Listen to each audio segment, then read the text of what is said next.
오늘 말씀 베드로후서 내용 1장 14절을 보면 말씀의 배경을 볼 수가 있는 그런 단서가 있습니다. 1장 4절 우리 같이 1장 14절을 읽겠습니다.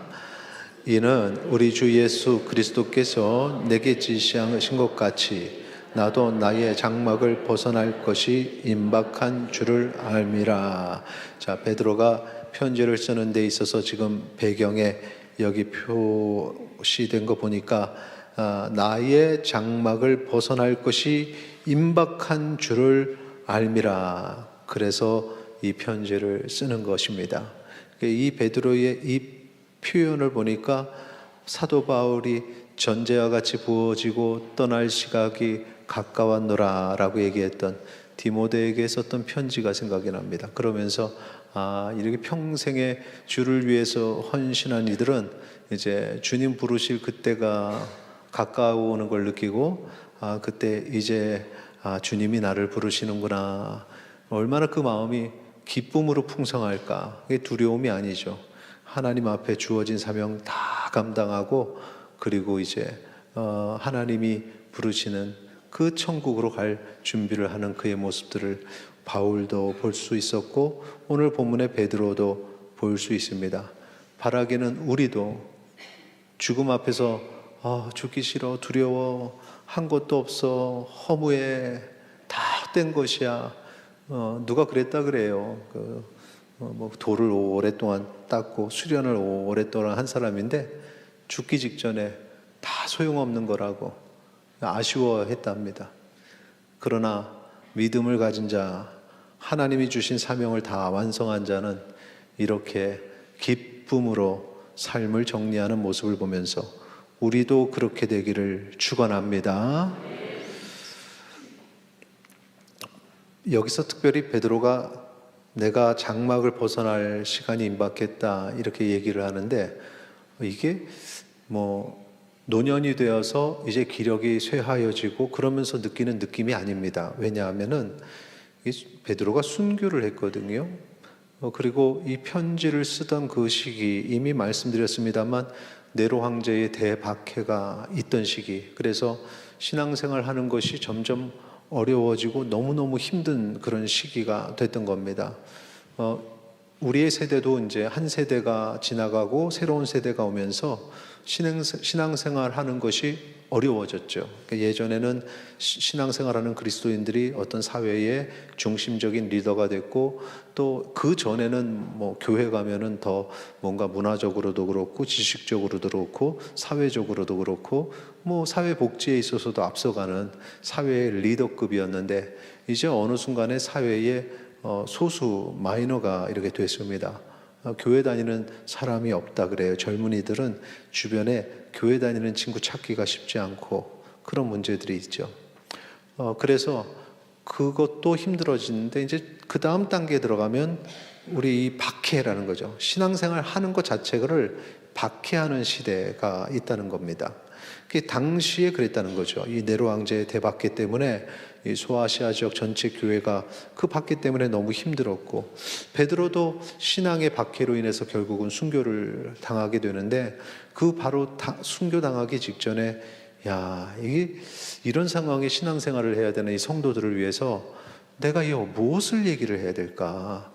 이 신앙이 믿음이 이렇게 흔들리면 안 되는데 깨어 있어야 되는데 영적으로 깨어 있어야 되는데 이런 마음을 베드로가 가지고 있었고 그래서 중요한 얘기를 내가 해야겠다 해서 쓴 것이 이 편지인 것입니다. 그래서 베드로후서 1장 15절에 보면 내가 힘써 너희로 하여금 내가 떠난 후에라도 어느 때나 이런 것을 생각나게 하려 하노라. 그러니까 지금 쓴 것들을 내가 떠난 이후에도 성도들이여 이걸 기억해야 한다 이렇게 가르치는 거죠. 이게 정말 중요한 얘기라는 겁니다.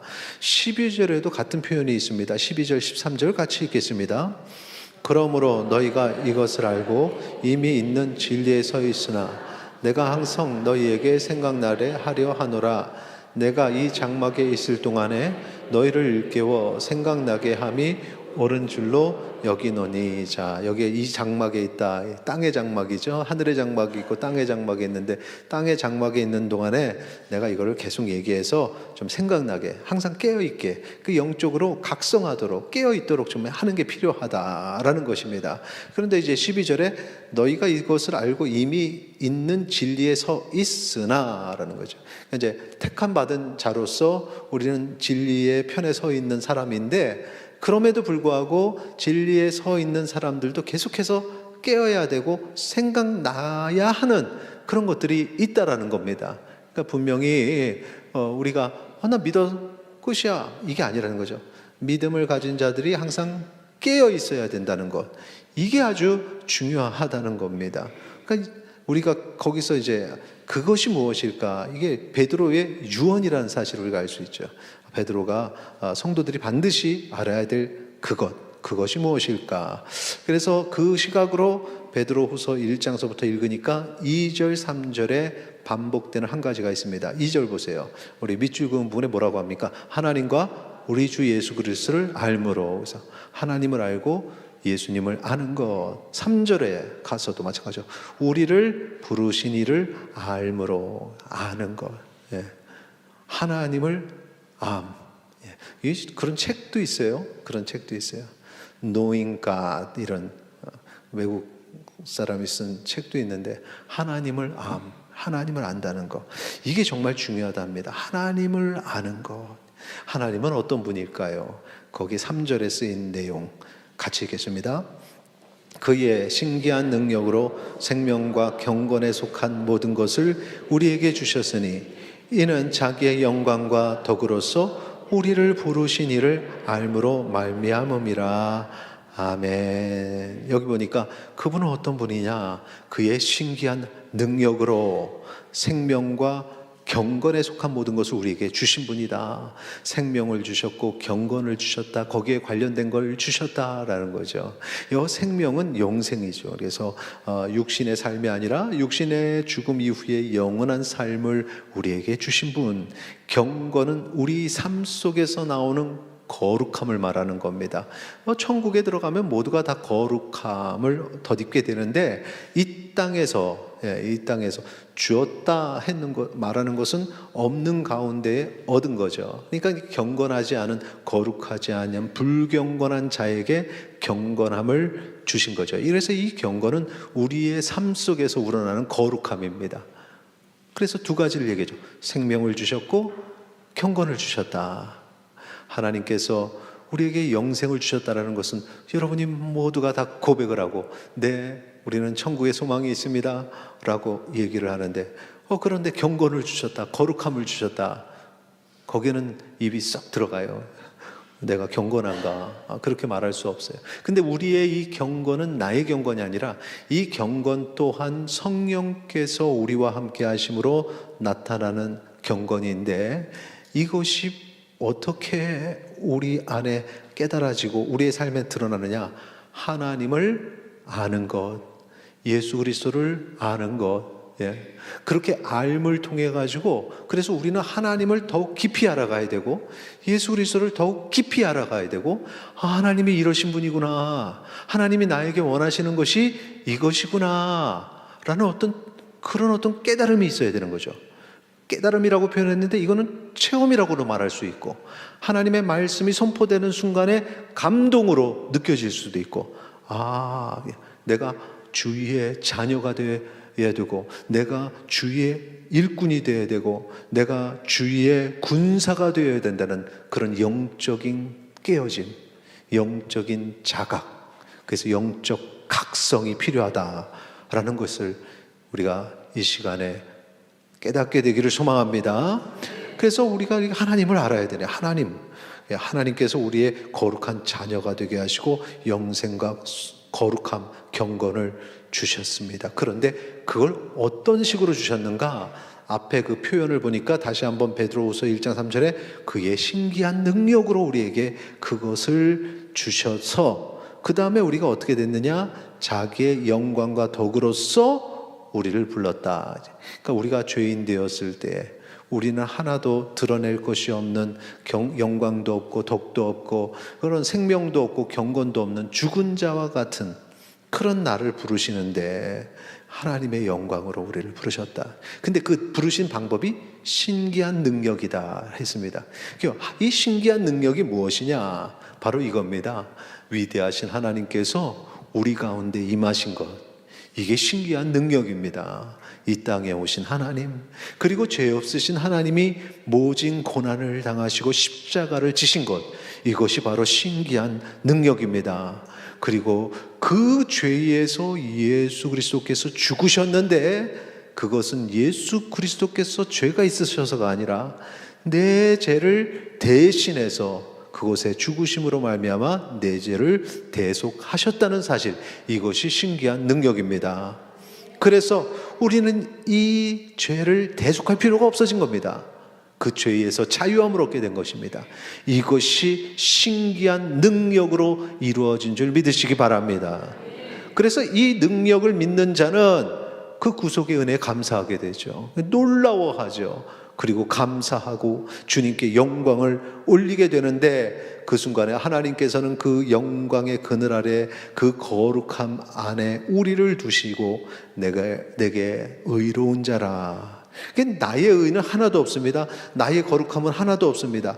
그냥 하나님께서 행하신 걸 믿고 그 그늘 아래, 그 날개 아래 들어가기만 하면 우리가 그렇게 되는 것입니다.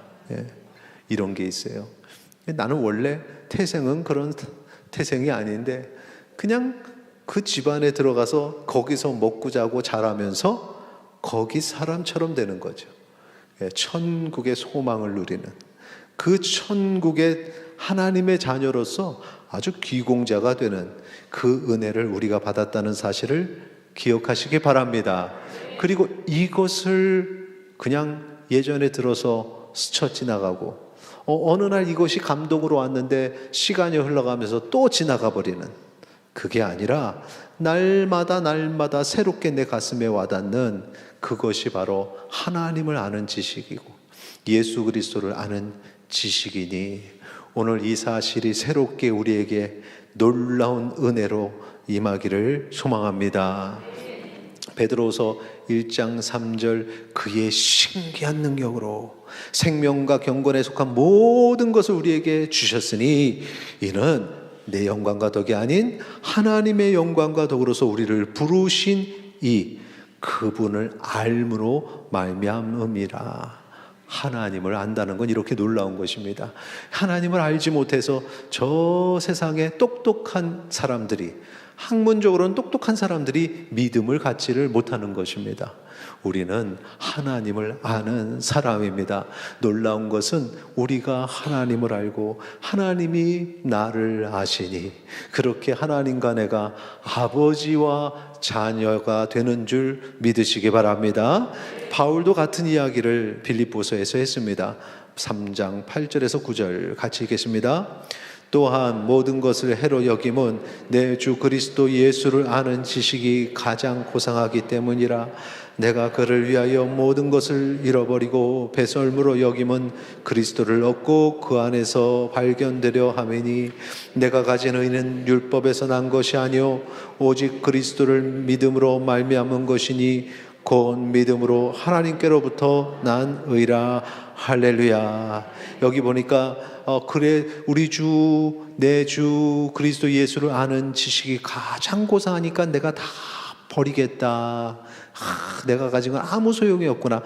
그리스도를 하나님을 안다는 것에 대해 얘기를 하죠. 그 다음에 그 밑에 보니까 그리스도를 믿음으로 말미암는 것이니 믿음으로 하나님께로부터 난 의라 그랬어요.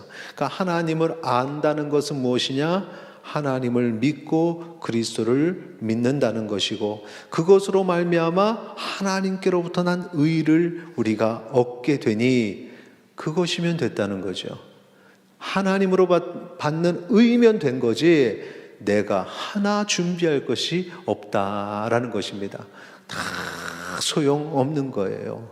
좀 쉽게 얘기하면 이제 우리가 신랑을 기다리는 신부로서 이게 표현을 하죠. 신랑의 집은 어마어마해요. 뭐 그냥 다 천국이 우리 어릴 때 보면 금은 보화로. 근데 애들은 그거에 감동을 못 느껴요. 그래서 그 금은 보화를 애들한테 설교할 땐 바꿔가지고 천국에 가면 다 초콜릿이야. 막 이렇게 해서 와 애들은 그렇게 생각하는. 이 금은 보화란 표현도 결국은 우리 수준의 어른들 수준에 맞춰서 말하는 그런 어떤 어마어마한 집에 신랑 되신 예수께서 오시고 우리는 신부로서 결혼하는데 우리가 뭘 거기에 준비하겠다고 세상의 것으로 가전제품 다 준비하면 여러분 천국 가는 사람이 가전제품으로 신랑 되신 예수님과 함께 결혼 생활하면서 쓰겠다고 그거 준비하면 어디에 씁니까? 하나 소용없는 거죠. 그거 다 버려야 되는 거죠. 그냥 하나님 나라의 것으로 누리기만 하면 되는데 그렇게 우리를 부르시는 주님의 손길이 우리를 감싸주시는데 우리가 뭘 세상 것을 바라보고 있겠습니까? 그걸 가지고 더 쌓아겠다고. 그거 천국에 가져갈 수도 없는 것들이 하나님께 나아갈 때 나를 가장 귀하다 여기시니 나를 소중하게 거룩하게 경건하게 준비하여 하나님께 드리시는 주의 신부 되시기를 축원합니다. 바로 그거죠. 그걸 알아야 되는 거예요. 하나님이 어떤 분이신지, 하나님이 원하시는 것이 무엇인지. 그러니까 다른 건 다 해로 여기는 소용없어. 그거 다 소용없는 거야. 이게 사도 바울이 말하는 것이고 베드로가 말하는 것이니 이 믿음을 가진 자, 그 성품이 주님을 닮아가게 돼요. 주님과 결혼한 사람, 이 부부가 신기합니다. 서로 다른 사람, 다른 지역에서 살던 사람인데 만나서 어떤 사람들은 만나자마자 비슷한 사람이, 얼굴 비슷한 사람이 만나기도 하고 어떤 사람은 서로 다른 얼굴인데 만나서 10년, 20년 사니까 닮아가요. 부부들 여러분 그런 얘기 들어보셨죠? 두 사람이 너무 닮았어요. 그럼 서로 기분 나빠하잖아요. 그렇게 그러니까 신랑 되신 예수님과 내가 신부로서 만나면 닮아가는 거죠. 그래서 주님의 성품을 담고 주님이 행하신 일을 또 하려는 그런 모습으로 그런 경건한 그리스도인이 되는 것입니다. 자, 이를 베드로가 뭐라고 표현했냐면 신성한 성품에 참여한다 이렇게 표현합니다. 자, 베드로후서 1장 4절 같이 읽겠습니다. 이로써 그 보배롭고 지극히 큰 약속을 우리에게 주사 이 약속으로 말미암아 너희가 정욕 때문에 세상에서 썩어질 것을 피하여 신성한 성품에 참여하는 자가 되게 하려 하셨느니라. 할렐루야. 이거죠. 신성한 성품에 참여하는 거죠. 그게 필요하다. 우리에게 신성한 성품에 참여하는 그러한 삶이 되어야 되는 그것입니다. 경건하고 순결한 그리스도인, 이 모습이 신성한 성품에 참여한 그리스도인의 모습입니다. 그런데 이런 경건함과 순결함이 내 삶에 나타나려면 믿습니다 하면 갑자기 그 사람이 경건해지고 순결해지는 게 아니라 그 믿는 자가 그 다음에 내가 하나님을 알고 더 깊이 알고 더 깊이 알면서 어느 순간에 딱 깨어지는 순간이 있다는 겁니다. 그래서 그것은 하나님의 말씀을 이 강단에서 선포할 때 들음으로써 영적인 각성이 일어나기도 하고 아니면 기도를 열심히 하다가 그런 각성이 일어나기도 하고 하나님의 말씀을 읽는데 이 성경의 한 본문이 내 가슴에 탁 와닿으면서 깨어지기도 하는 이런 어떤 영적인 각성의 체험이 있다는 겁니다. 베드로도 그런 영적 각성의 체험이 있었습니다. 그래서 지금 내가 가야 되는데 이 고난 중에 어떻게 지내야 되나 이 성도들이 이게 말이야 내가 이런 영적 각성의 체험이 있었어 라고 얘기를 하기 시작합니다. 그게 베드로후서 1장 16절에서 18절에 있습니다. 같이 읽겠습니다. 우리 주 예수 그리스도의 능력과 강림하심을 너희에게 알게 한 것이 교모히 만든 이야기를 따른 것이 아니요 우리는 그의 크신 위엄을 친히 본 자라. 지극히 큰 영광 중에서 이러한 소리가 그에게 나기를 이는 내 사랑하는 아들이요 내 기뻐하는 자라 하실 때에 그가 하나님 아버지께 존귀와 영광을 받으셨느니라.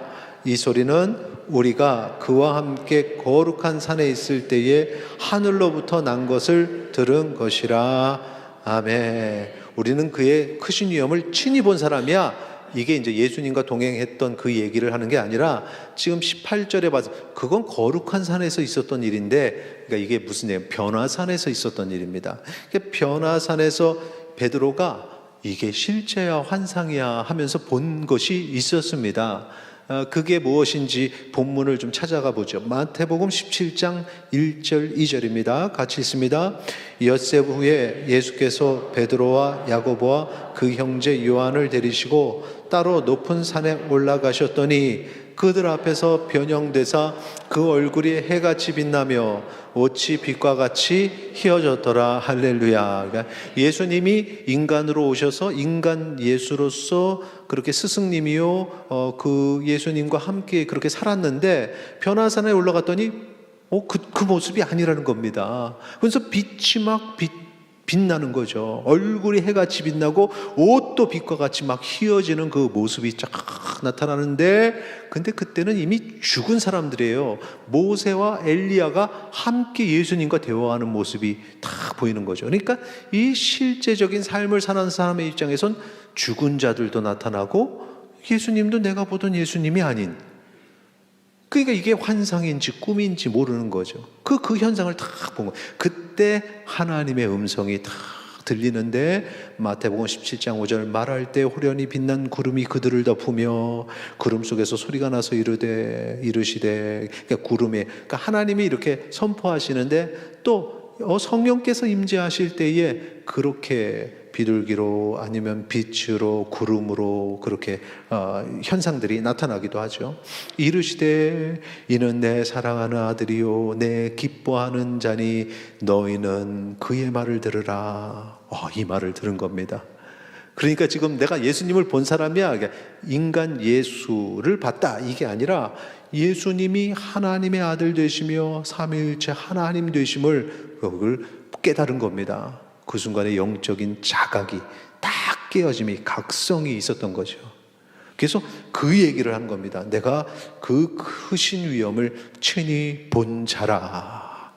여러분에게 이러한 체험이 있기를 소망합니다. 베드로가 그전엔 믿음이 없었는데 이 순간에 믿음을 갖게 되고 이 순간부터 그게 아닙니다. 예수님에 대한 믿음은 그전부터 있었습니다. 근데 믿는 자에게 이러한 놀라운 체험이 영적인 각성이 있었다는 것이고 베드로가 그 고난 속에서도 그때의 그 모습을 기억하면서 고난을 이기고 생명이 위험한 이 순교할 시간이 가까운 이 순간에도 그때 그 영적 각성 때문에 예수님을 못 떠나는 겁니다. 살아계신 하나님의 아들이요 독생자 예수 그리스도 성자 하나님, 내가 그 하나님을 아는데 내가 어떻게 이 죽음이 눈앞에 있다고, 육신의 죽음 따위가 눈앞에 있다고 예수님을 배신할 수 있겠습니까?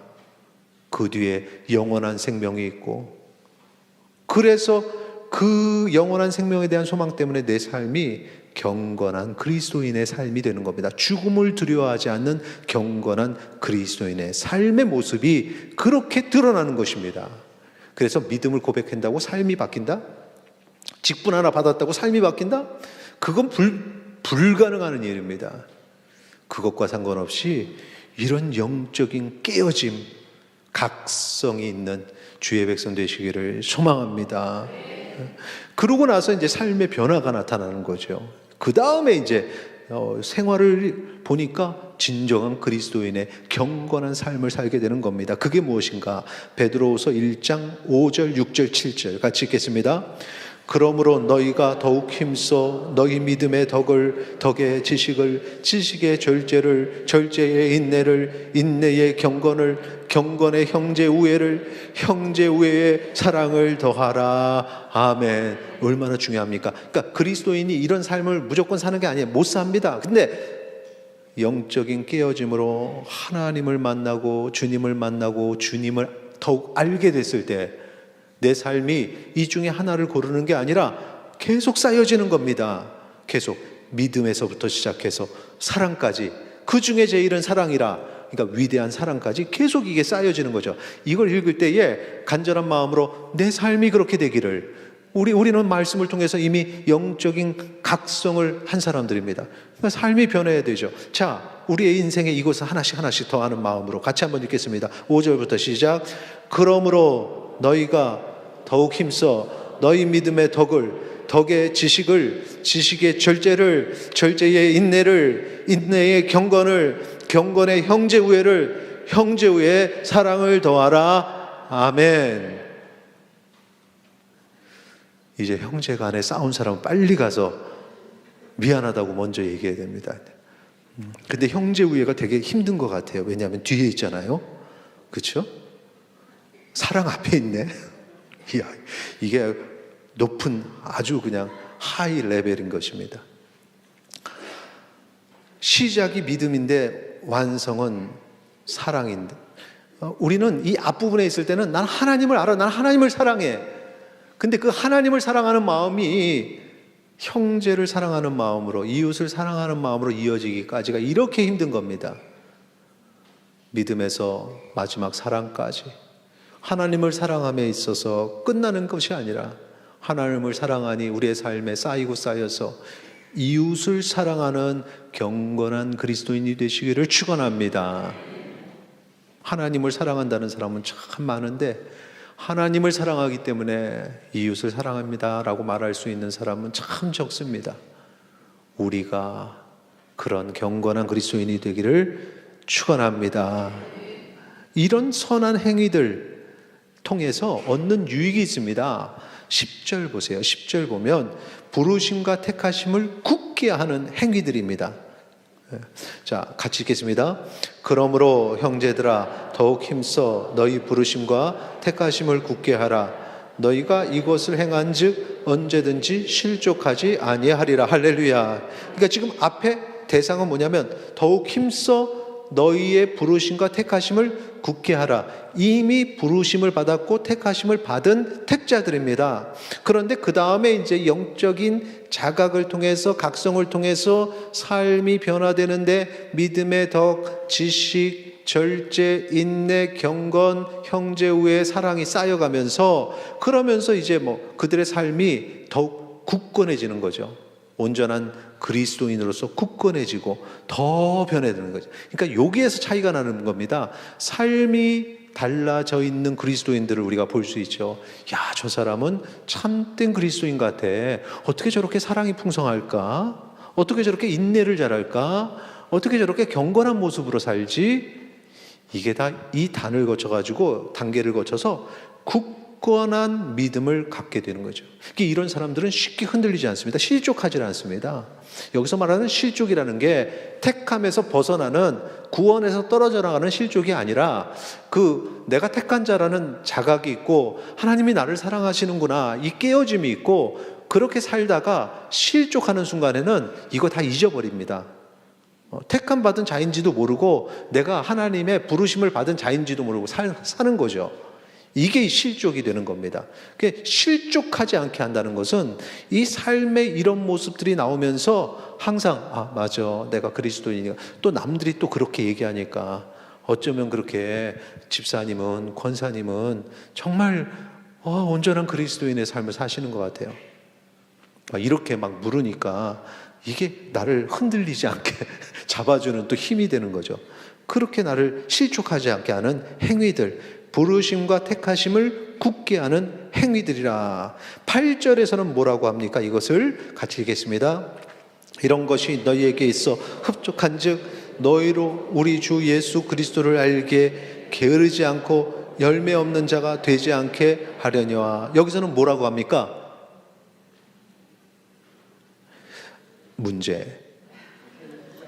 5에서 7절까지 말하는 이 삶의 모습들을 8절에서는 뭐라고 말하고 있습니까? 한 단어로 말씀하세요. 한 단어. 열매. 정답 나왔습니다. 사무실에서 상 받아가세요. 열매. 성령의 열매죠. 그러니까 우리의 삶에 성령의 열매들이 나타나야 되는데, 그것은 성령께서 내게 임하셔서 성령 충만한 사람에게 그런 열매들이 나타날 수 있고, 성령께서 임하셔서 충만케 하는 그게 이제 영적 각성입니다. 깨달음이죠. 이거구나. 이거구나 하는 거죠. 베드로도 그냥 생활 속에서 무슨 얘기인지 잘 모르고 지내다가 변화산에서 그걸 보면서 우와, 우리 스승님이 대단하신 분이구나, 깨달음이 있었습니다. 그 순간부터 영적 각성이 있는 겁니다. 그런 성령의 열매들이 드러나야 되는데, 고난 중에서 특별히 이런 성령의 열매들을 드러내는 사람들은 흔들리지 않는데, 이런 열매들이 없는 사람은 고난 한번 오면 예전처럼 전쟁이 나면은 아마 예전의 예로 간다면 탁 들어오면은 크리스찬들 그리고 목회자들이 핍박의 대상이었죠. 공산주의자들이 그때 들어왔을 때 딱 놓고서는 생명을 앞에 딱 담보로 붙잡고서는 믿음에 대한 시험이 있을 때 그 차이가 무엇이냐? 영적인 각성을 해서 하나님 나라의 소망을 가진 사람들, 그래서 삶의 이런 열매들을 맺어왔던 사람들은 주를 위해서 내 육신의 죽음, 생명, 이건 아무것도 아니다, 난 영생을 바라보겠다, 담대할 수 있고, 이런 열매들이 없던 사람들은 그래도 일단 살아야지 하고 도망가게 되는 겁니다. 온전한 그리스도인으로 삶의 열매, 선한 행위가 나타나기를 축원합니다. 베드로서 1장 9절에 보면 이 열매가 없는 사람들이 어떤 사람인지를 설명하죠. 이런 것이 없는 자는 맹인이라 멀리 보지 못하고 그의 옛죄가 깨끗하게 된 것을 잊었느니라 라고 말합니다. 잊은 겁니다. 죄가 깨끗하게 된 것, 이건 이미 과거에 이루어졌습니다. 그러니까 택자가 택함받은 사람이 갑자기 나는 택함받은 사람이 아니야 라고 거부하거나 하는 게 아니고, 하나님의 택하심이 있었는데도 그냥 그걸 잊고 사는 거죠. 그런 사람들이 참 많습니다. 그런 사람도 교회는 다닙니다. 그런 사람도 성경을 읽습니다. 그런데 진정한 하나님의 택하심의 감동, 영적인 깨어짐이 없으니까 그냥 교회는 나오는데 교회 예배 끝나고 밖에 나가면 세상 사람들하고 똑같은 삶을 사는 겁니다. 이 사람들이 보지 못하는 거죠. 옛죄가 깨끗하게 된 것을 잊고 사는 사람. 우리 중에 이거 나의 모습인데 라는 성령의 깨달음이 있는 성도님들, 오늘 이 순간에 영적 각성의 시간이 되기를 축원합니다. 그렇게 해서 변해야 된다는, 하나님의 사랑, 이웃 사랑을 그렇게 실천하는 그리스도인이 되어야 하는 것입니다. 그리고 나서는 영적 각성을 하면 내가 이렇게 살면 안 되겠구나, 경건하고 순결한 그리스도인의 삶을 살아야겠구나, 그러면서 내가 일단은 복음을 전할 때 다 언변이 없죠. 여러분 신학교를 다니지 않았으니까 성경을 정리해서 얘기할 수는 없고, 내가 만난 예수님, 내가 아는 예수님, 내가 아는 하나님, 그리고 내가 영적 각성이 있었던 오늘 설교를 듣는데 세상 이게 내 마음에 탁 와닿는데, 그리고 이제 밖에 나가서 가족들한테 얘기를 합니다. 친구들한테 얘기합니다. 오늘 말씀을 듣는데 세상 이게 내 얘기가 되고, 그래서 내가 막 감동하는데 눈물이 나는데, 이게 복음 증거예요. 복음을 증거하는 사람이 되는 겁니다. 그렇게 삶을 나누게 되고, 그런 게 있어, 이게 은혜구나, 나도 그 은혜를 받기를 원해. 이게 바로 삶의 변화의 시작입니다. 그리고 그 다음부터는 경건한 순결한 그리스도인이 되려고 그렇게 노력을 하고, 그러다가 이제 마지막 순간에 이제 미워하던 형제도 사랑하게 되는 것입니다. 그게 마지막 단계니까 걱정하지 마세요. 이런 깨달음은 있는데 아직도 미워, 이게 그렇게 어려운 겁니다. 그렇게 해서 하나님 나라에 들어갈 때는 자랑스럽게 들어가야 되는데, 베드로서 1장 11절에 표현하는 게 그겁니다. 자랑스럽게 들어가는 그리스도인의 모습이죠. 같이 읽겠습니다. 이같이 하면 우리 주 곧 구주 예수 그리스도의 영원한 나라에 들어감을 넉넉히 너희에게 주시리라. 할렐루야. 이렇게 넉넉하게 들어가는 그리스도인이 되시기를 축원합니다. 말씀을 정리합니다. 베드로는 성도들이 하나님과 예수 그리스도를 바로 알기를 원했습니다. 하나님은 우리에게 생명과 경건을 주신 분입니다. 생명은 영생이고 경건은 거룩함이죠. 반주를 좀 준비해 주세요. 영생을 가진 자, 그 삶에는 경건이 드러나게 됩니다. 그러기 위해서 필요한 것이 영적인 각성이죠. 베드로가 변화산에서 예수님을 더욱더 깊이 알게 되었던 것처럼 우리도 예수님을, 하나님을 더욱더 깊이 알게 되기를 원합니다. 그렇게 하나님이 우리를 부르신 후에 우리는 주님을 닮게 되어 고난 중에도 믿음을 지키고 덕, 지혜, 절제, 인내, 경건, 형제의 사랑을 드러내는 삶이 되고, 그래서 성령의 열매로 가득한 그런 진정한 그리스도인이 되는 겁니다. 우리는 이 과정 속에 있어요. 성화의 과정. 우리 모두 형제 사랑하기를, 주님을 사랑하듯이 사랑할 수 있는 단계까지 오르기를 축원합니다.